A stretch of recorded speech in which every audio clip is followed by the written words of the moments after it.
Aline Sitoe Diatta, also Aline Sitoe Diatta or Aline Sitoe Diatta, 1920–22 May 1944, was a Senegalese heroine of the opposition to the French colonial empire, and a strong young female symbol of resistance and liberty.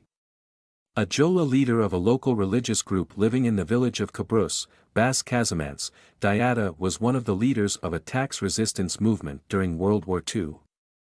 In 1942 the French government began seizing as much as half the area's rice harvest for their war effort.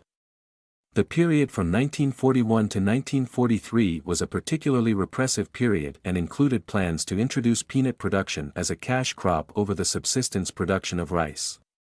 Diatta led a major religious movement in the region among worshippers of the Supreme Being. Emitaye, in Senegal, Gambia, and Portuguese Guinea during this period. Along with lesser-known female contemporaries, she claimed direct revelation from the Supreme Being.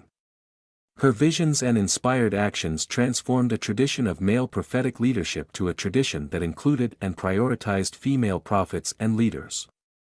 Diatta's vision challenged French colonial development plans. Diatta claimed that French development plans were disruptive to Jola's spiritual practices, fostered dependence on the French, decreased the land's fertility, and diminished women's economic power.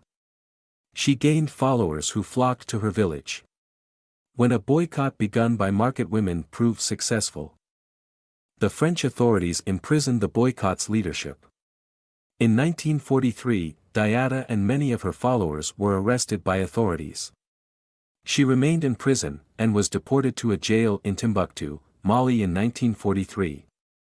There she died of disease on May 22, 1944. Since her death, Diatta has become one of the best-known symbols of resistance in West Africa, and a national symbol in Senegal, especially in Casamance.